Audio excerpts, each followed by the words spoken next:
Bagi teman-teman yang belum follow Instagram saya, silakan di follow karena di Instagram saya sering melakukan tanya jawab untuk follower melalui video. Kemudian Instagram juga saya sering bagi ataupun upload foto video tentang kesehatan. Nah, untuk teman-teman yang belum follow, silakan follow karena di Instagram juga saya sering bagi-bagi rezeki untuk teman-teman semua.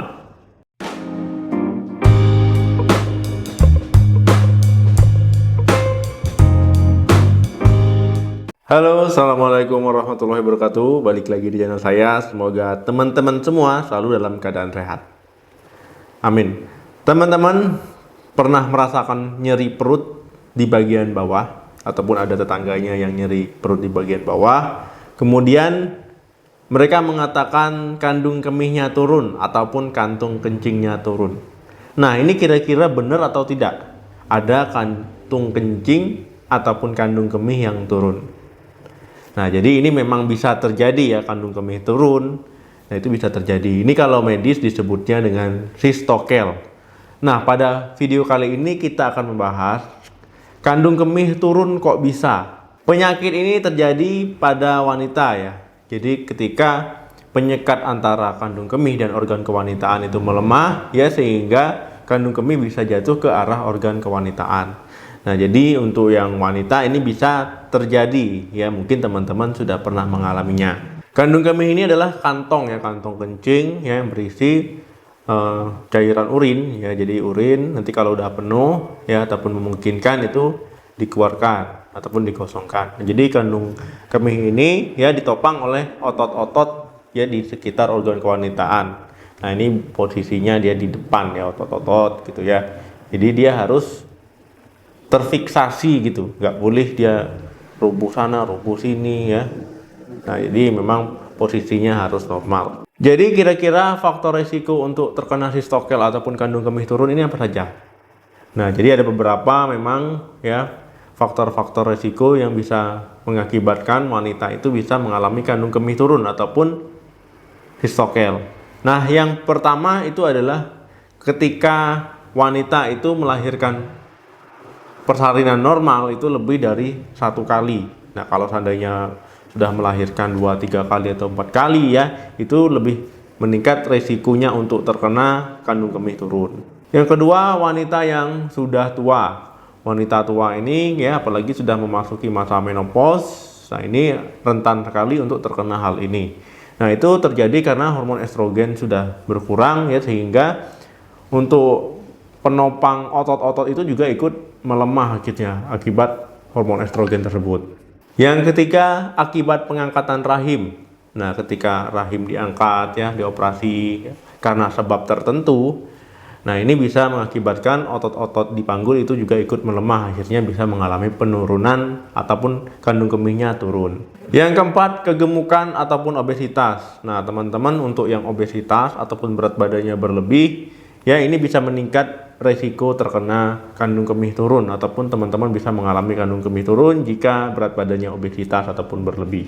Yang kelima, batuk lama. Nah, ketika wanita itu batuk lama ataupun batuk terus-menerus ya, batuk kan itu pasti akan ada rangsangan ya ke bagian perut. Ya biasanya kalau batuk lama kan perutnya juga ikut mengencang, nyeri ya, kemudian juga bisa meningkatkan resiko untuk terkenanya kandung kemih turun. Yang keenam, akibat sembelit. Nah, ketika teman-teman di rumah sembelit ya otomatis kan BAB-nya susah ya, keras. Nah, itu pasti kan mengejan. Nah, mengejan ini lama-lama akan mempengaruhi otot-otot di sekitar panggul ya. Nah, akhirnya nanti bisa mengakibatkan penurunan kandung kemih ataupun teman-teman bisa mengalami kandung kemihnya turun. Nah, jadi ya jangan sampai mengejan terlalu keras. Dok, kemudian untuk keparahannya bagaimana? Nah, jadi untuk keparahannya itu memang ada level-levelnya ya, ada yang ringan, sedang, berat, bahkan komplit. Nah, kalau seandainya ringan, ya ini dia jatuhnya itu sepertiga ya, sepertiga hampir ke daerah jalan lahir. Nah, kalau dia yang sedang, nah ini dia penurunannya ataupun jatuhnya itu sampai ke pembukaan jalan lahir. Nah, kalau yang berat itu sudah hampir keluar ya, keluar di pembukaan jalan lahir. Nah, kemudian kalau yang komplit, nah itu ya tentu seluruhnya ya. Nah, jadi memang ada yang ringan, sedang, berat, bahkan komplit. Nah, jadi teman-teman ya, bukan hanya kandung kemih saja yang bisa jatuh ya, jatuh turun ke jalan lahir. Itu bisa juga ya, rahimnya itu sendiri ya, ususnya itu juga bisa mengalami jatuh. Nah, jadi teman-teman ya, kalau seandainya kondisi ini tidak boleh dibiarkan. Kalau seandainya dibiarkan, ini bisa mempengaruhi pergerakan dari usus teman-teman. Apa saja sih, Dok, gejala-gejala sistokel ataupun penurunan kandung kemih? Nah, jadi memang ada beberapa gejala ya. Nah, tapi biasanya teman-teman, kalau seandainya dia ringan, itu biasanya tidak menimbulkan gejala. Nah, pada umumnya gejalanya yang pertama itu rasa penuh di jalan lahir. Kemudian rasa tidak nyaman di perut bagian bawah ya. Apalagi kalau seandainya batuk, ya duduk, ya bahkan ketika teman-teman mengejan. Yang ketiga, kalau seandainya teman-teman buang air kecil, itu memang ada rasa tidak puas ya, ketika sudah buang air kecil kok kayaknya masih belum puas. Yang keempat, teman-teman bisa mengalami infeksi kandung kemih ya berulang-ulang. Ya sudah sembuh, infeksi lagi, sudah sembuh, infeksi lagi. Nah, ini juga harus waspada. Yang kelima, nyeri ketika berhubungan ya. Nah, kemudian ya setelah nyeri berhubungan, nah ini urin bisa keluar sendiri ketika teman-teman sedang berhubungan. Yang keenam, ada jaringan yang keluar dari jalan lahir. Nah, jadi harus hati-hati. Nah, yang ketujuh itu nyeri punggung bagian bawah. Nah, itu tadi gejala-gejala yang umum ya dirasakan ketika teman-teman mengalami kandung kemihnya turun ataupun sistokel. Dok, apa saja sih penyebab kenapa kok kandung kemihnya bisa turun? Nah, jadi teman-teman ya, secara intinya kandung kemih bisa turun itu penyebabnya karena otot-otot pendukungnya itu melemah ya. Otot-otot pendukungnya itu turun ya, ikut turun, yang akhirnya posisi dari kandung kemih ya itu tidak normal lagi ya.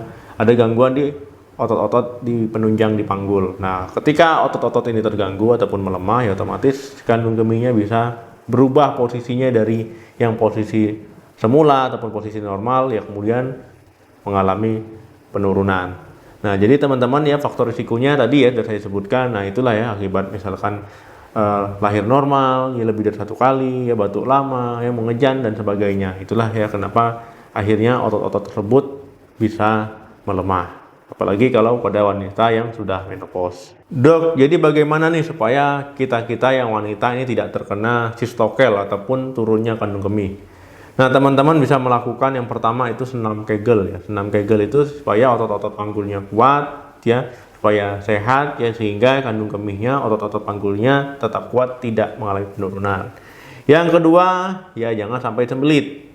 Nah, jadi teman-teman kalau makan itu harus memperhatikan serat ya, tinggi serat. Nah, dari sayur ya, dari buah-buahan. Nah, jadi kalau seandainya tinggi serat kan teman-teman tidak sembelit ya, tidak mengejan terlalu kuat. Nah, jadi menurunkan resiko.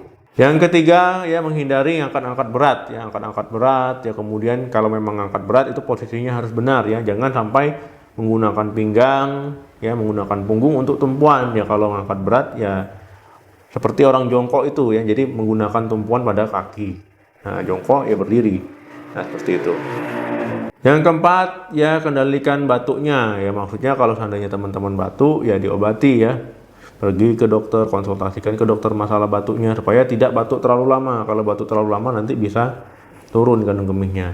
Kemudian yang kelima ya, teman-teman yang obesitas ataupun yang berat badannya berlebih ya, mulai melakukan diet, tapi diet yang sehat. Jangan diet-diet yang aneh-aneh ya, diet ekstrim. Diet yang sehat saja, perlahan. Jadikan kebiasaan sehat tersebut itu adalah kebiasaan yang dilakukan setiap hari. Jadi enjoy ya. Ya, jadi ketika teman-teman berat badannya normal, yaitu sudah termasuk menghindari penurunan ataupun turunnya kandung kemih. Kemudian ya, teman-teman yang sedang diet jangan lupa juga olahraga teratur ya. Nah, ataupun meningkatkan aktivitas fisik. Nah, teman-teman ya, itu tadi kenapa kok bisa kandung kemih turun, mulai dari penyebabnya, faktor risikonya ya, cara mencegahnya. Nah, jadi teman-teman ya penting untuk mengenali hal ini ya, khususnya wanita, supaya tahu. Apalagi mengalami gejala-gejala yang saya sebutkan tadi. Oke teman-teman, jangan lupa like, share, dan komen di video ini. Saya doakan semoga yang sedang sakit diberikan kesembuhan dan kita selalu diberikan kesehatan. Amin.